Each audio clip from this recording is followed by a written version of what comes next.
கர்ணன் மகாபாரத காப்பியத்துல உள்ள முக்கியமான ஒருத்தர். அவரை பத்தி நம்ம முழுசா தெரிஞ்சுக்கலாம். இந்த வீடியோவை நீங்க ஸ்கிப் பண்ணாம தொடர்ந்து பாருங்க. சூப்பரான வீடியோ, சூப்பரான படம். கர்ணன் அவரது தாய் குந்தி தேவிக்கு அவரது தந்தை சூரிய கடவுள் சூரியன் மூலமாக பிறந்தார்.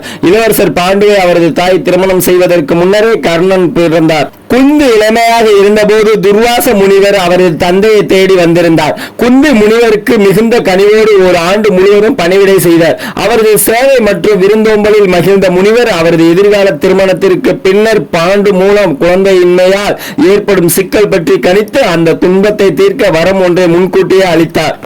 இந்த வரத்தினால் அவர் தனது விருப்பப்படி எந்த கடவுளை அழைத்து குழந்தை பெற முடியும். குந்தி மனமாகாமல் இருந்தபோது அவர் அந்த வரத்தின் சக்தியை சோதிக்க முடிவு செய்தார். அவர் மந்திரத்தை உச்சரித்து சூரிய பகவானை அழைத்தார். மந்திரத்தின் சக்தியால் கட்டுப்பட்டு சூரியன் குந்தியின் முன்னால் தோன்றி அவருக்கு மகனை அளித்தார். இந்த குழந்தை சூரியனை போன்றே பிரகாசமாகவும் ஆரோக்கியமாகவும் இருந்தது. இந்த குழந்தையானது பிறக்கும் போதே போர் கவசம், அதாவது கவசம் மற்றும் காது வளையங்கள் குண்டலங்கள் உடலுடன் கொண்டு பிறந்தது.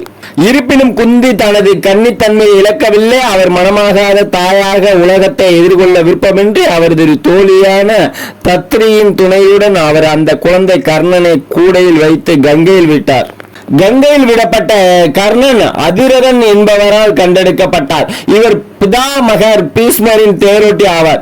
அதிரதனும் அவரது மனைவி ராதாவும் கர்ணனை தங்களின் சொந்த மகனாவே வளர்த்தனர். மேலும் அவருக்கு வாசுசேனா என்று பெயரிட்டு அழைத்தனர். கர்ணனை ராதையன் என்றும் அழைத்தனர். ராதாவின் மகன், அதாவது அவரது வளர்ப்பு தாய். அவ்வேளையில் அவரது உண்மையான பெயர் கர்ணன் என்பது காது என்ற பொருள்படும்.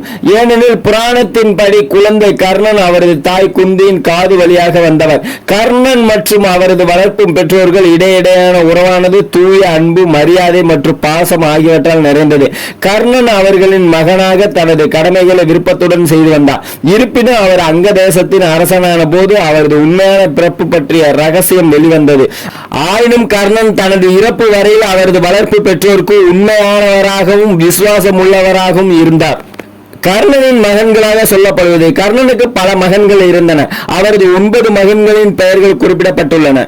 விருஷசேனன், சுதாமா, சத்ருஜயன், திவிபடன், சுசேனன், சத்தியசேனன், சித்திரசேனன், சுசர்மா, பனசேனா மற்றும் விருட்சகேது. குருச்சேத்திர போரில் இறக்காத ஒரு மகன். போருக்கு பின் இவன் அர்ஜுனனின் ஆதரவில் இருந்தான். விருட்சகேது. திரௌபதியின் சுயமரத்தை தொடர்ந்த கைகலப்பில் சுதாமா இறந்தான். சத்ருஜயன் மற்றும் திரிபடன் ஆகியோர் குருச்சேத்திர போரில் துரோணர் கௌரவர்களின் படைக்கு தலைமை தாங்கிய போது அர்ஜுனன் கைகளில் மடிந்தனர். சுசேனன் போரில் பீமனால் கொல்லப்பட்டார். சத்தியசேனன், சித்திரசேனன் மற்றும் சுசர்மா நகுலனின் கைகளால் இறந்தனர். கர்ணனின் மூத்த மகன் விருஷசேனன் போரின் 17வது நாள் போரில் கர்ணன் போர்ப்படைக்கு தலைமை ஏற்றிருந்த போது அர்ஜுனனிடம் போரிட்டு இறந்தார்.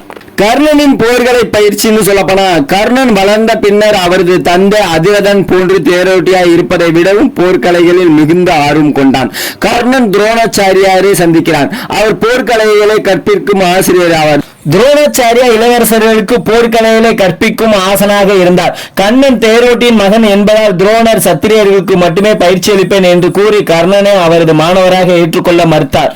துரோணரால் மறுக்கப்பட்ட பின்னர் கர்ணன் தனது சகோதரர் சேனாவின் உதவியுடன் சுயமாக கற்றுக்கொள்ள முடிவு செய்தார். ஆனால் இந்திய கலாச்சாரத்தின் அடிப்படையில் ஒரு கலையை கற்றுக்கொள்ள வேண்டுமெனும் கண்டிப்பாக ஆசிரியர் இருக்க வேண்டும் என்பதால் கர்ணன் சூரியனை தனது ஆசிரியராக கொண்டார்.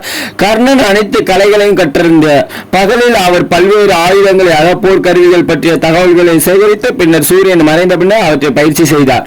மிக குறுகிய காலத்தில் கர்ணனால் பல்வேறு கலைகளை கற்றுக்கொள்ள முடிந்தது. ஆனால் கர்ணன் தெய்வீக ஆயுதங்களை பயன்படுத்துதல் உள்ளிட்ட விவித்தையில் மேம்பட்ட திறன்கள் அனைத்தையும் கற்றுக்கொள்ள மிகவும் ஆர்வமாக இருந்தார். துரோணர் மறுத்த பின்னர் கர்ணன் துரோணரின் குருவான பரசுராமரிடமிருந்து கற்றுக்கொள்ள முடிவு செய்தார். ஆகவே கர்ணன் இறுதியாக பரசுராமரை அணுகினார். ஆனால் அவர் பிராமணர்களுக்கு மட்டுமே கற்றுக் கொடுப்பவராக இருந்தார். அவர் பரசுராமரின் முன்னால் பிராமணராக தோன்றி தன்னை மாணவராக எடுத்துக்கொள்ள வேண்டினார். பரசுராமர் அவரை மாணவராக ஏற்றுக்கொண்டு அவருக்கு கற்றுக் கொடுத்தார். அவர் கர்ணனை போர்க்கலை மற்றும் வில்வித்தை ஆகியவற்றில் தனக்கு நிகரானவராக அறிவித்தார். கர்ணன் பரசுராமரின் கடுமையான முயற்சியுள்ள மாணவரானார். கர்ணனின் பயிற்சி நிறைவடைந்த தருணத்தில் பரசுராமர் கர்ணனின் பிறப்பை பற்றிய உண்மையை அறிந்தார். ஒரு மதியம் பரசுராமர் கர்ணனிடம் மரத்தின் நிழலில் தூங்க தனக்காக ஒரு தலையணையை கொண்டு வர கோரினார். கர்ணன் அதற்கு பதிலாக தனது மடியில் தலை வைக்குமாறு வேண்டினார். பரசுராமர் தூங்கிய வேளையில் ஒரு ரட்சத தேனி கர்ணனின் தொடையை தாக்கியது. அதீத வழியிலும் தனது குருவின் தூக்கத்தை கெடுக்க கூடாது என்பதற்காக கர்ணன் நகரவில்லை. தேனியானது கர்ணனின் தொடையை ஆழமாக குடைந்ததால் ரத்தம் வடிய தொடங்கியது. கர்ணனின் தொடையில் இருந்து ரத்தம் வடிந்ததால் பரசுராமர் எழுந்துவிட்டார். அவர் கர்ணன் சத்திரியராக இருக்க வேண்டும், பிராமணர் அல்ல என்பதை அனுமானித்தார். ஏனெனில் சத்திரியர்களுக்கு மட்டுமே அது போன்ற துணிவு இருக்கும். முன்னதாக பரசுராமர் அனைத்து சத்திரியர்களுக்கு எதிராகவும் பழிவாங்குவதாக உறுதியளித்திருந்தார். கர்ணன் தன்னிடமிருந்து கற்றுக்கொள்ளும் பொருட்டு பிராமணராக நடித்து பொய்யுரைத்ததாக முடிவு செய்தார். எனவே அவர் கர்ணனுக்கு அதிகம் தேவைப்பட்ட பிரம்மாஸ்திர பயன்பாடு உள்ளிட்ட போர்த்திறன்கள் அவரை விட்டு நீங்குவதாக சாபமிட்டார்.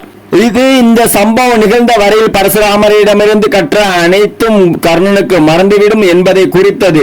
கர்ணன் தனது அரச பாரம்பரியத்தை பற்றி அறியாதவர். அவர் தனது குருவிடம் எந்த மாணவனும் தனது இடத்தில் இருந்ததால் அவ்வாறே நடந்திருப்பார் என்று மன்னிப்பு கோரினார்.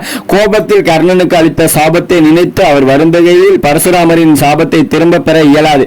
இருப்பினும் பரசுராமர் கர்ணனுக்கு பார்க்காவாஸ்திரம் என்ற தெய்வீக ஆயுதத்தை விஜயா என்றழைக்கப்பட்ட பரசுராமரின் தனிப்பட்ட வில்லுடன் செலுத்து கர்ணன் எக்காலத்திற்கும் அழியாத பெருமை மற்றும் இழவாத புகழை பெற வேண்டும் என்றுதான் விரும்புவதாக ஆசீர்வதித்தார்.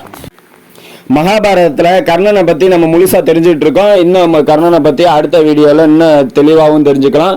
இது தொடர் கதையா வந்துட்டு இருக்கோம். நீங்க தொடரும்ங்கிறனால அடுத்தடுத்த வீடியோவை நீங்க எதிர்பார்த்துட்டே இருக்கலாம். நாங்க தொடர்ந்து வீடியோ போட்டுக்கிட்டே இருக்கோம். DTGS ஜிகுந்திரா ஐபத்தா யூடியூப் சேனல் பிடிச்சிருந்தா லைக் பண்ணுங்க, ஷேர் பண்ணுங்க, கமெண்ட் பண்ணுங்க. தேங்க்ஸ் ஃபார் வாட்சிங். உங்களுக்கு பிடிச்சவங்களுக்கெல்லாம் இதை அனுப்பிச்சுட்டு அவங்களையும் பார்த்து பயனடைய வைங்க. தேங்க்யூ.